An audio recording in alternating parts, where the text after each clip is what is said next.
নবাব সরফরাজ খাঁকে গিরিয়াত যুদ্ধে পরাজিত করে 1740 খ্রিস্টাব্দের 8ই এপ্রিল মোহাম্মদ আলী মুর্শিদাবাদের নবাব হন। পরবর্তীকালে তার নাম হয় আলীবর্দী খাঁ। তার পিতা ছিলেন পারসিক এবং সম্রাট ঔরঙ্গজেবের পুত্র আজম শাহের প্রিয় বাবুর্চি। নবাব হয়ে তিনি সুচারুরূপে শাসনকার্য পরিচালনা করেন। তখন বর্ণীরা বারবার সুজলাং সুফলা বাংলায় হানা দিত। আলীবর্দী বর্ণী সেনাপতি ভাস্কর পণ্ডিতকে হত্যা করে এবং বর্গীদের ক্রমাগত আক্রমণের দ্বারা বিপর্যস্ত ও ছত্রভঙ্গ করে বাংলাকে বর্গীমুক্ত করেন। তার সময়ে দেশ শান্তিপূর্ণ ছিল।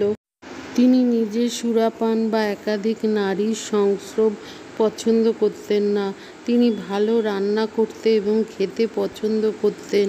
পরিবারের সবার সঙ্গে একত্রে খাওয়া দাওয়া করতে এবং নামাজ পড়তে পছন্দ করতেন।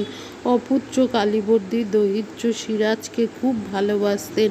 তিনি যেদিন বিহারের নায়েব সুবাদার হন সেদিনই সিরাজের জন্ম হয়।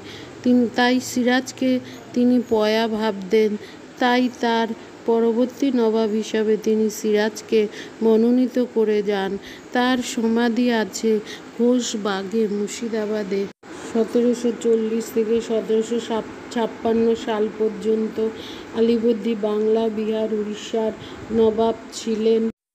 দীর্ঘ 16 বছর তিনি শাসন করেছেন এবং তার শাসনকালের অধিকাংশ সময় মারাঠা আফগান বিদ্রোহীদের দমন করতে লেগে যায়। তিনি অসামান্য রণনিপুণতা দেখান যুদ্ধক্ষেত্রে। তার সুশাসন ছিল। তিনি ছিলেন একজন দক্ষ রণনিপুণ ও দক্ষ শাসক। বাংলায় মারাঠারা বারবার আক্রমণ করেছিল। 1741 সাল থেকে 1751 সাল পর্যন্ত সময়ে মারাঠারা বাংলায় পরপর 6টি আক্রমণ পরিচালনা করে। তাদের প্রথম 5টি আক্রমণ সম্পূর্ণরূপে ব্যর্থ হয় এবং প্রতিবারই আলীবর্দী তাদের বাংলাদেশ থেকে বিতাড়িত করতে সক্ষম হয়। কাটোয়ার প্রথম যুদ্ধ, কাটোয়ার দ্বিতীয় যুদ্ধ এবং বর্ধমানের দ্বিতীয় যুদ্ধে আলীবর্দী মারাঠা বাহিনীকে সম্পূর্ণভাবে পরাজিত করেন এবং এর মধ্যে দিয়ে তার রণনিপুণতার পরিচয় পাওয়া যায়।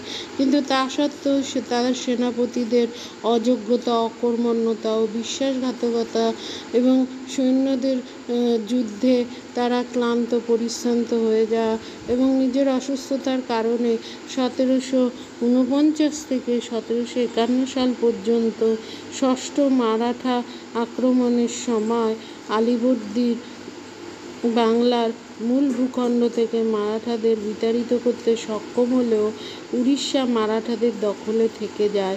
অন্যদিকে মারাঠারাও তাদের বারবার পরাজয়ের ফলে হতাশ হয়ে পড়ে এবং শান্তি স্থাপনের প্রস্তাব পাঠায়।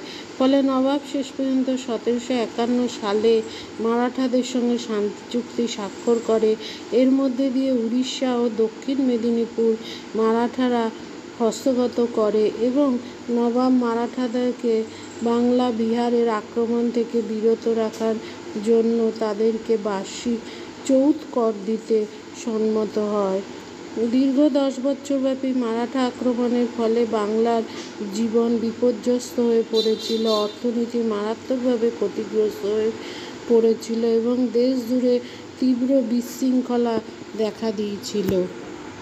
নবাব সুজাউদ্দিনের সময় থেকে উড়িষ্যায় প্রাদেশিক শাসনকর্তা ছিলেন সরফরাজ খানের জামাতা দ্বিতীয় মুর্শিদ কুলি খাঁ। তিনি আলীবর্দীর কর্তৃত্ব স্বীকার করতে অস্বীকার করেন এবং বিদ্রোহ ঘোষণা করেন। আলীবর্দী কুলওয়ারির যুদ্ধে তাকে পরাস্ত করে উড়িষ্যা থেকে বিতাড়িত করেন।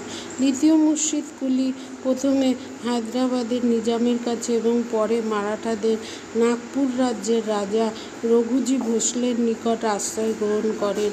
তার উৎসাহে রঘুজি 1741 সালে আগস্টে বাংলা আক্রমণ করেন এবং উড়িষ্যা দখল করে নেন। কিন্তু 1741 সালের ডিসেম্বরে রায়পুরের যুদ্ধে আলীবর্দী মির্জা বাকেরের নেতৃত্বাধীনে বিদ্রোহী ও মারাঠা বাহিনীকে পরাজিত করে উড়িষ্যা পুনরুদ্ধার করেন। এর মধ্যে দিয়ে দ্বিতীয় মুর্শিদ কুলিকার বিদ্রোহের অবসান ঘটে। মারাঠা আক্রমণের সুযোগে 1745 খ্রিস্টাব্দে নবাবের আফগান সেনাপতি গোলাম মুস্তাফা খান বিদ্রোহ করেন এবং মুর্শিদাবাদ ও বিহার দখলের চেষ্টা করেন, কিন্তু তিনি ব্যর্থ হন এবং 1745 সালে ভোজপুরের যুদ্ধে বিহারের প্রাদেশিক শাসনকর্তা জৈনুদ্দিন আহমদ তাকে পরাজিত ও নিহত করেন। এরপর আফগান বিদ্রোহীরা মারাঠাদের সঙ্গে সহযোগিতা করে 1748 সালে বিহারে দুই আফগান সেনানায়ক শামশের খান এবং সর্দার খান বিদ্রোহ করেন এবং জৈনুদ্দিন আহমদকে হত্যা করে তার স্ত্রী ও পুত্রদের বন্দী করেন। মীর হাবিবের নেতৃত্বে মারাঠা হানাদাররাও তাদের সঙ্গে যোগ দেয়। অবশেষে আলীবর্দী 1748 সালে কালাদিয়ারার যুদ্ধে তাদের পরাস্ত করে বিদ্রোহের অবসান ঘটায়। এরপর ইংরেজ বণিকদের সঙ্গে তার সংঘর্ষ শুরু হয়। ব্রিটিশ ইস্ট ইন্ডিয়া কোম্পানির সঙ্গে তার সংঘর্ষের সূত্রপাত হয়। মুঘল সম্রাটের অনুমোদন পেয়ে ব্রিটিশ ইস্ট ইন্ডিয়া কোম্পানির বণিকরা বাংলায় ব্যবসা বাণিজ্য করতে শুরু করে। তারা তাদের ব্যবসায়িক স্বার্থ রক্ষার জন্য দেশীয় ও অন্যান্য ইউরোপীয় বণিকদের সঙ্গে সংঘর্ষে লিপ্ত হয়। এজন্য 1745 সালে আলীবর্দী খান আইন জারি করে ইংরেজ, ফরাসি ও ওলন্দাজ বণিকদের তাদের রাষ্ট্রে যুদ্ধে লিপ্ত হতে এবং তাদের উপনিবেশগুলোতে দুর্গ নির্মাণ করতে নিষেধ করেন।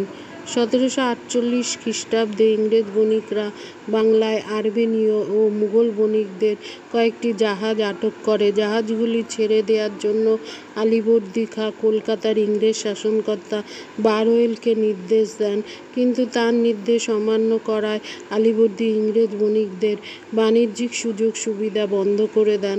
বাধ্য হয়ে ইংরেজরা আরমেনীয় ও মুঘল বণিকদের জাহাজগুলো ছেড়ে দেয় এবং 1.5 লক্ষ টাকা ক্ষতিপূরণ দিতে বাধ্য হয়। এরপর আলীবর্দী তাদের বাণিজ্যিক সুবিধা সহ অন্যান্য কিছু ফিরিয়ে দেয়। আলীবর্দী, যদিও তিনি তার শাসনকালের অধিকাংশ সময় যুদ্ধ-বিগ্রহে ব্যস্ত থাকতেন, তবুও তার মধ্যে তিনি বাংলার উন্নতি সাধনের জন্য যথেষ্ট চেষ্টা করেন। দ্বিতীয় মুর্শিদ কুলি ও আফগানদের বিদ্রোহ দমন করে তিনি বাংলার অভ্যন্তরীণ ঐক্য ও শান্তি-শৃঙ্খলা রক্ষা করেন এবং মারাঠা আক্রমণ হাত থেকে বাংলাকে রক্ষা করেন। যে মারাঠাদের আক্রমণে বাংলার জনসাধারণ অতিষ্ঠ হয়েছিল তাদের শান্তি দেন। আলীবর্দী খুব উদার ছিলেন ধর্মীয় ক্ষেত্রে এবং এর ফলে হিন্দু তার রাজপদে বিরাজ করতেন। মারাঠা আক্রমণের ফলে বিশেষত পশ্চিমবাংলার বা বাংলাদেশের প্রজাদের জনমনে ব্যাপক ক্ষয়ক্ষতি হয় এবং তাদের কৃষি, শিল্প, বাণিজ্যের অবনতি হয়েছিল। মারাঠাদের বাংলা থেকে বিতাড়নের ফলে তাদের আবার কৃষি শিল্পের উন্নতি হয় এবং বাংলা আবার পূর্বের মতো ঐশ্বর্যশালী হয়ে যায়। ব্যক্তিগত জীবনে আলীবর্দী খুব সচ্চরিত্র অধিকারী ছিলেন, যেটা আগেই বলা হয়েছে, এবং তিনি ফার্সি সাহিত্যের প্রসার লাভ করেন। অর্থাৎ তার আমলে তিনি ফার্সি সাহিত্যকে প্রসারিত করার চেষ্টা করেন। তিনি শিক্ষা দীক্ষার প্রসারে উৎসাহী ছিলেন। তার শাসনকালে বাংলায় জ্ঞান বিজ্ঞানের চর্চা বহুতপূর্ব উন্নতি লাভ করে।